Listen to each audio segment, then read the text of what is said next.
Hi and welcome to JJ's Productions. We're back with another Stoke City Vlogcast, and with me as always is Jan. How are you doing? I'm fine, thanks, son. Hi folks, hope you're all okay after last night's win. Well, it was an unexpected win, I've got to say that. I think the majority of Stoke supporters were hoping but not expecting, and I think even a few might not have been hoping just because they've got to be in the bonnet with Rowett, but I think everyone went home happy for a change, which is quite a nice change. Pardon me for being so smug, but I did go for a win. Okay, it was only 1-0, but I did go as a win, you know. I've got to admit, at 1-1, I was thinking of my own prediction, which was 1-2, and I did say to you, didn't I, that I thought, what are the odds that I'm going to be right this time? You know, you don't want to be, but you think, you know, we go 1-0 up, red card, they equalise, you think, what's going to happen? And We I'm have glad. little faith. Well, I am glad to have been proven wrong because it did look like the cards were going my way, and luckily they went the other way. Yeah, I mean, I'm absolutely over the moon. I think it was the best match of the season, and, you know, for Clucas to have his first goal in the 23rd minute, he must have been well chuffed. I think it's quite interesting with Clucas because I remember when Ryan Woods played his first games for the club against West Brom, Sheffield Wednesday, etc. There was a lot of hubbub about him, and I think everyone realised he was going to be a pivotal cog of the midfield. Yet I think with Sam Clucas coming in, there was a question of, well, what is his role? What will he do? Yeah. And I think everyone's actually been quite surprised what a role he can play, in the sense that I think he's someone who can actually make clever runs, but also when he's got the ball, he can keep it quite well. Yeah, I mean, last night, you know, I think he played really well. I mean, it was quite amusing listening to Liam Lawrence on the radio, in the sense that he was getting really frustrated at the fact that people weren't picking out Sam, or the fact that if he was making a run, they weren't passing the ball to the benefit of the run. So, you know, I think the more he plays, the more players around him will work out what he's doing. Yeah. But it could be a slow burn in that way. But on that high, then we had the low 10 minutes later in the 33rd minute, and Etibo was off with a red. I mean, looking back, it was a red. I mean, he did stamp on his shin, and you think, you know, I can sort of see what Rowett was sort of angling about after the match, in the sense that, you know, I don't think he intentionally did it. I think it's just one of those where he thought he'd not got the ball, and he sort of stamped a bit to try and add the extra tackle in, if that makes any sense. And you shouldn't really stamp regardless, No, but I think it was it's silly. yeah, it was one of those where I think he wasn't being malicious, but equally you shouldn't do it. So it's like you've got to give the red. Yeah, There's it no was arguments a straight over it. red. You know, it couldn't have been any other. But that's by the by. And then our Jack, he made a couple of good saves. Well, yeah, by the sounds of it. I was going to say, you did miss one talking point there, if we're going chronologically, and that is not long after the red card, well, pretty much simultaneously to it. Joe Allen had a bit of teeth marks in him. Yeah. So I think it's going to be interesting to watch, because by the sounds of it, Stoke aren't pressing for Bradley Johnson to get punished. No. But no. You don't know if the FA are going to just step in anyway. So even though it won't impact Stoke, it is going to be interesting to watch, because really he should get punished. I mean, they're saying Joe might have done something as well, and I'm thinking, well, I think Joe's probably the safer, in the sense that you're watching it, you can't see if Joe's doing anything, whereas you can actually see Bradley Johnson actually getting his head down. Yeah, he's overpowering, isn't he, really? Yeah, so I'm not saying that if Joe did something, it should be overlooked, but equally I don't think you can prove it with Joe, whereas I think it's easier with Bradley Johnson. I mean, he had got his shirt in his mouth. Yeah, I mean, actually, you could see that coming up. So but what happened, I don't think we'll know. I don't think Joe will give anything away. No, I get the feeling as well that Rowett wants to just let bygones be bygones, not cause trouble for his former club. But, you know, I don't necessarily think he's doing it for the supporters. I think he was actually quite happy to give them up yours. But I think for those behind the scenes who he has respect for, I think he's just happy to let them get on with things. Well, Rowett made me laugh in his interview. He says, when I was going off, he says, I did give, sarcastic round of applause. Yeah, he says, and I felt good about that. You know. I mean, this is a general topic about football, but you do get sticker when you go back to an old place, or vice versa in this instance. And, you know, I think sometimes players and managers have to really keep the cool, and I think that is one where Rowett, he put up with it for 90 odd minutes, and at the end he just thought, right, well, see ya. I mean, good on him for admitting that he did it. You wouldn't find many managers that said that, Well, put it like this, if Jose Mourinho did that, I think it'd be front or back page headlines. So I think the fact that it's Rowett and Derby, I think it slips under the radar. But at least he didn't throw water. Yeah, water bottles, so yeah, well, you've got something to be grateful for. Wasn't a little tantrum. But yeah, so you were saying about Jack, sorry. Yeah, Jack made some good saves, according to what we listened to. You out there will know better, obviously. I liked the Tom Lawrence save in the first half after Ryan made a bit of a hash of a clearance. Yeah. I thought he got down well to that. I think the rest were more bread and butter, I've got to admit. Yeah, But, I think the fact that he did keep his cool in that extent, I think it did us good because, especially at 10 men, you need your goalie to be making simple saves, and he didn't make a hash of anything, so, yeah. I mean, at one point with them, we got 11 of our players in their box.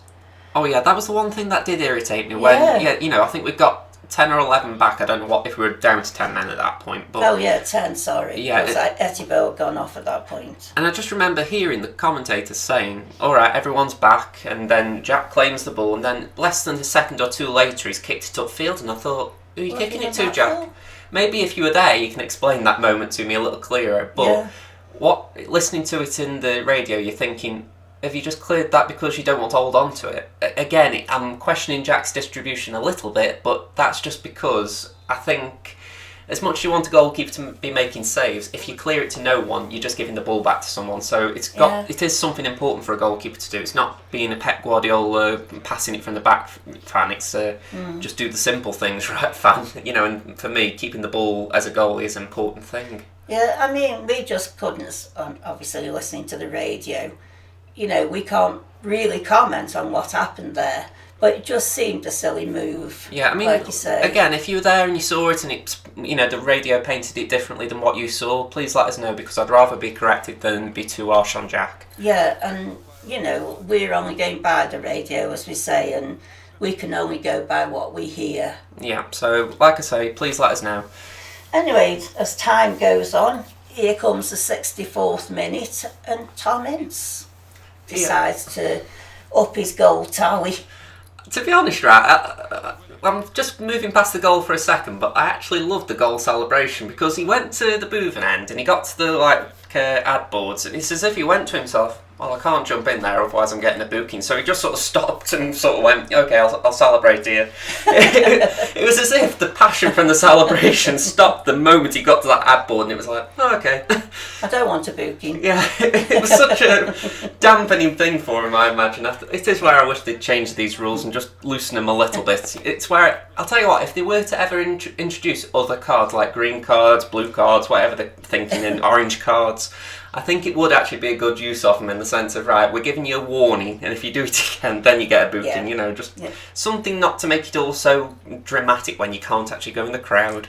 Well, I don't know what you think, Josh, but I think it was the best match of the season, and with 10 men, I think they were absolutely superb.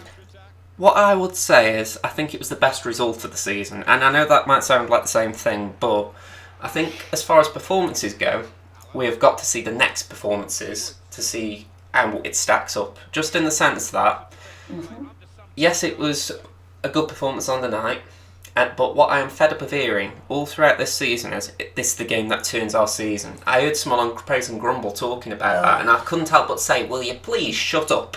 I mean, he was so hyper last night. I'm sorry if you're listening. Yeah, I mean, I'm not being very hyper. I'm not being horrible to this fella, because, I get you're excited after a result, but just don't put the mockers on it. Yeah. If anything, how many times have I myself said it this season that maybe this is the one that starts us going on a good run? And it just hasn't materialised, so don't start saying it, because obviously it's not working. For instance, half-time, and just before the kick-off, after half-time, I said to Josh, we've got to be careful now that they don't score in the first 5 minutes, because that's where we've been letting ourselves down. Although I've got to just say at this point, if we're talking about Harry Wilson and his goal, I'm actually beginning to regret or wish that we had signed him because, they were saying we were adding interest, and I think, well, we should have pressed home that interest a bit harder, especially with Shaqiri moving to Liverpool. I think we really should have sort of said, look, I know it's 13.5 in the release clause, but how about you just pay us, say, 5 and we'll take him on loan for the other 7.5? There should have been a deal involved like that rather than allowing him to go to a rival because we haven't got a set piece taker, and boy God does that Harry Wilson take a good free kick by the looks of it. And like I say, it happened just after half time. Again, they've got to stop this. It's really frustrating me. I mean, I'm going to call it an advantage, but it's not really that. The only advantage of actually having this happen is the fact that, well, if it does happen often, at least you're not surprised by it and you can react well to it. Whereas if it's just something that happens every now and again, maybe your confidence gets shook and you concede again because you're sort of panicked by it. So it's happening more times than I'd like. Definitely, I would agree there. You don't want it to happen, but I suppose that is the only positive to take out of it, that at least we are fighting back from things like that now. And I'm glad Gary Rowett has sort of agreed with me that for the first 15-20 minutes we don't even wake up. Well, them 15-20 minutes on the radio were diabolical. I mean, the crowd who were there, you comment and let us know, but for myself personally, I was just sort of putting my head in my hands as if to say, can we just please do something? It's not necessarily that Derby were playing well, it's just that we were sitting deep by the sound of it. We were just playing like we always do, docile. It's as if we said to ourselves, right, we'll just soak up the pressure they give us and then we'll try and do something when they tire themselves out. And you could argue that worked, but on the other hand, it's risky. I always think that they're saying, right, we'll just carry on with this little warm-up. Yeah. Let's do 15 minutes in, and if we don't score a goal, that's good. Yeah. And then they wake up. I mean, it's bad tactics, that, whichever way you look at it. Yeah. I don't even believe it's Gary Rowett, because this is something that's happened as long as I've been a Stoke supporter. Well, it's happened for as long as I've been a supporter. I think I can only remember a handful of goals that have been scored by Stoke in the first 15 minutes, and one of them that comes to mind is when John Walters, I think, scored against Arsenal. It might have been Peter Crouch, actually. It was like the opening minute or something, and we just literally went oofed the ball straight from kick-off under Mark Hughes. It was a brilliant, fast move, but you think to yourself, how many more of them have there been? Yeah. And the answer is not a big number. No. Unless you're counting Begovic's goal against Southampton. Yeah. So, I mean, as I say, I can't remember, even in my 52 years of watching Stoke, I can't remember being awake the first 15 minutes. Yeah, it's not very often, is it? And No. It's not that you want to, say, be 3-0 up before half-time, or you want a scoreline like that Nottingham Forest game at Villa was the other night. But, you just want to sort of show that you're in the game and you're actually fighting from the off rather than sort of being a bit docile, as you referred to it. Yeah. But other than that, I'm happy. They made me happy last night, so that's good. Yeah. So shall we just move on to the stats, because you have got your stats ready for Reading and for Stoke? Yes, I have. And, Reading stats. 4 wins, 5 draws and 10 losses. Not pretty reading, is it? It's not pretty reading, and if that was Stoke, I'd be extremely worried. They're currently in 20th and Stoke are in 12th, as you all know. The goal scorers, Malé, I think he might be named, is on 6. And I'll get Sonny Jim here to tell you the second one. Oh, let's have a go. Bud Varson, he's got 5. Thank you, son. Right, now, other than the other stats that I usually do, I'm adding now yellow cards to this one because I was amazed. Reading have already got 37 yellow cards so far this season. They got 5 in one match against Bristol City, plus 1 red card. Stoke are on 22 yellow cards and 2 red, which includes Etibo. Can I just say, I like these stats for the simple reason if there are any gambling people on the vlogcast, he'll be looking at this as like, right, get me under and over booking points on this video. I mean, 5 in one match. Yeah, that is bad. That reminds me of the Mark Clattenburg. Oh, you're thinking of you talking about that World Cup final, or was it all? Well, I thought it was against Tottenham. That was it. Chelsea-Tottenham. That's it. I was thinking of Howard Webb against Spain versus Netherlands. No, and Clattenburg couldn't even keep up with how many he was booking. Yeah, that match. It was incredible. That's one that'll go down the history books. Yeah.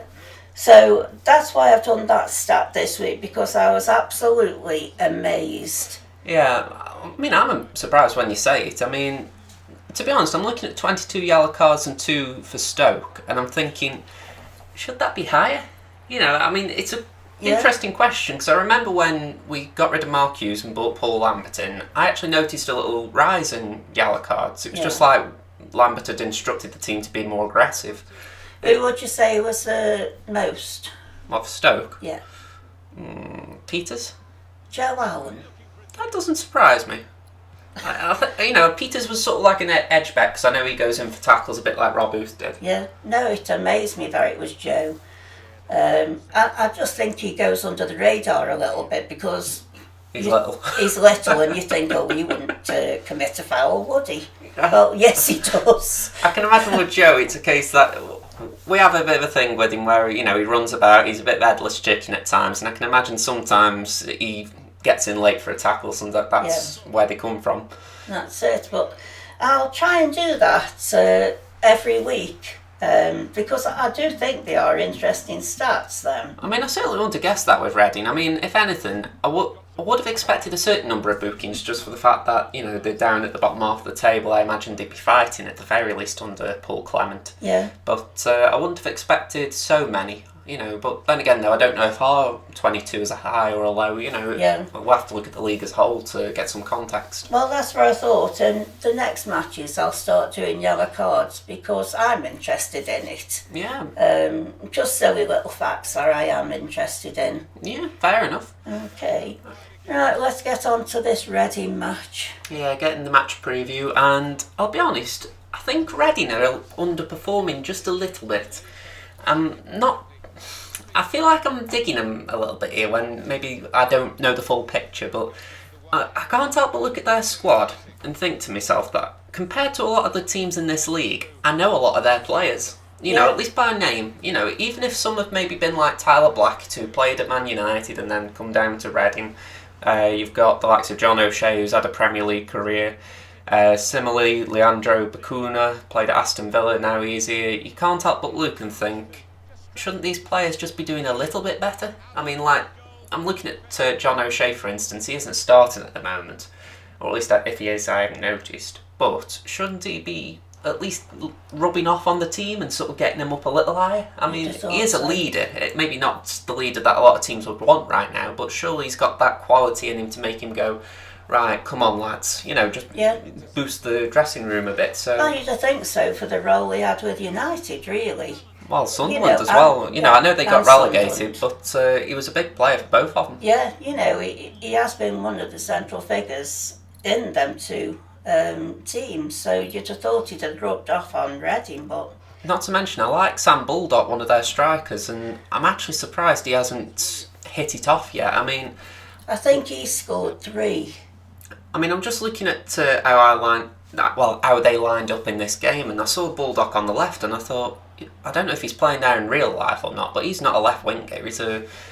The best way I can describe him in my mind is he's a bit like a Michael Owen, in the sense that he'd rather be in and around the 6-yard box rather than actually creating things. Maybe I'm wrong again, but if he's playing left wing, I'm baffled, because it's a waste of his talent. I can understand wanting him on the pitch, but put him up front if you go and put him on. Don't shove him somewhere where he's going to have little impact. Yeah. I just want to put a question out there to you folks. The team that we put on last night, I wasn't happy at all, but they won. I'd like to know what you think about this team going forward to Reading on Saturday. Do you think we should keep that team, or do you think we should change it? There's obviously one change for Etebo, but I'm going to say, well, I mean, I actually kept the team in this game, and I just made one change because of that. I brought back in McLean. But I'm actually curious what people think, like my mum, because it is an interesting dilemma in the sense that Reading are a lesser team in the league. I don't want to be disrespectful, but just looking at the league table, I think that's a fair comment at the very least. Well, then again, we've only just really come from down there. True, but when I'm saying that, I'm also thinking to myself that I think Reading would have been expecting to be down that end, whereas we weren't. I'm not, again, being snobby, it's just that's how I'm viewing it. Yeah.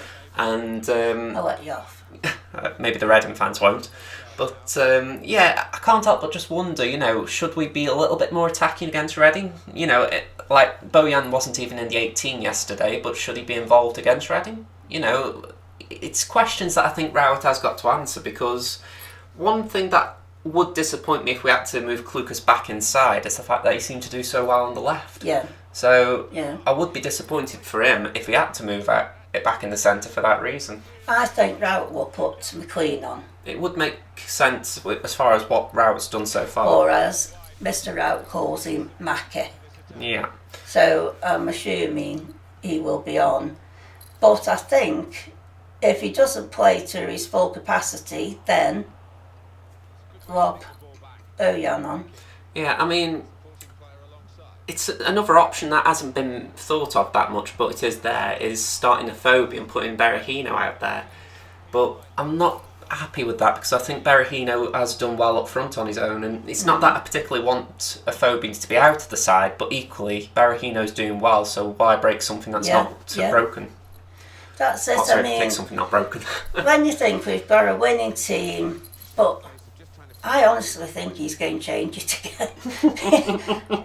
I don't think he can keep the same team. I don't know what's up with him. I'd be amazed if he does anyway. Well, but I'd just like to hear your thoughts, folks. I'll probably talking around me hat a bit, but I mean, I'll agree with that. If you're watching this, I would like it, if you're able to leave a comment and just put down your starting 11 for the next game, because on paper you would expect a winning team, so you keep the winning team, but there has been a lot of debate about whether the team that played yesterday should have played, beforehand anyway.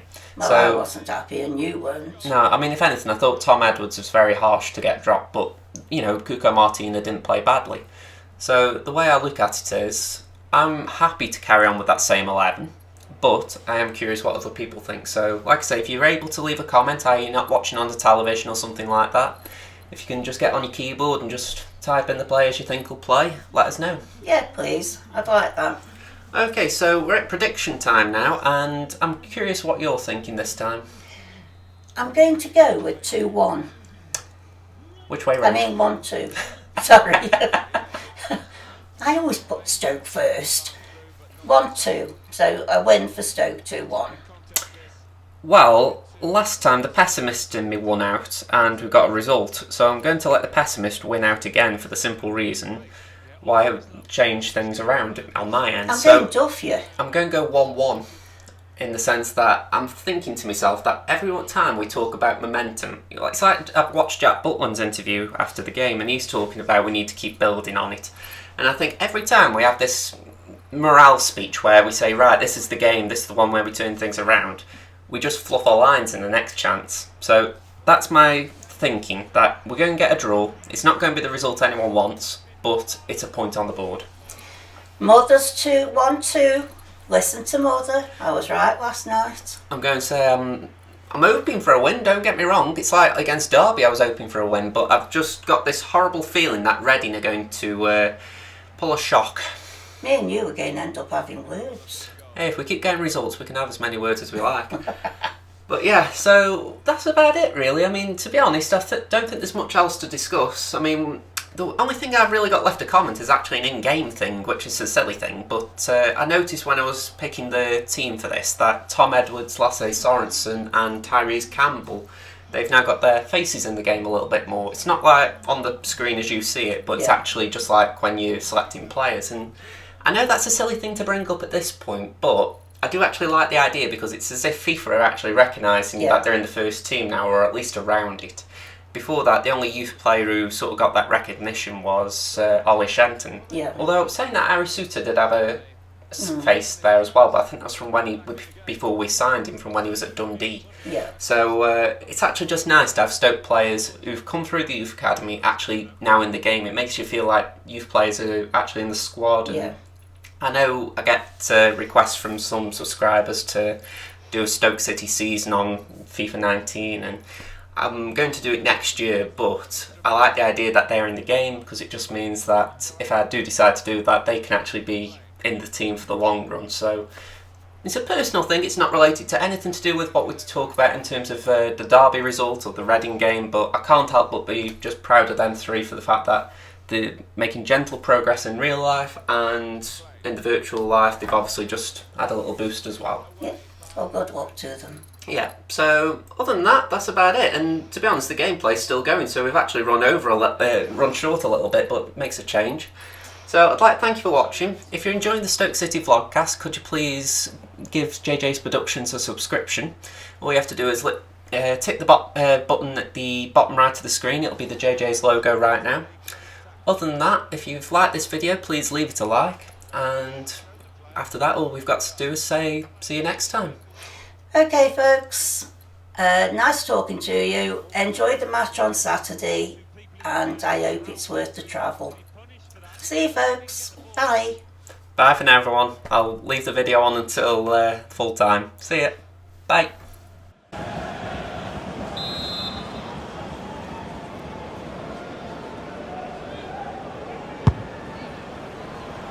Gareth McCleary. And there we have the final whistle, and Reading have won this match. Is it a case of back to the drawing board after a defeat like this? I think there were positives to take out of it, but the finishing wasn't quite up to scratch on the day when it mattered. Once or twice they snatched at chances. Well, he's had a very good game, hasn't he? Well, his teammates will be thanking him in that dressing room afterwards, because another goal in another good win. He's the go-to man at the moment, in fine form.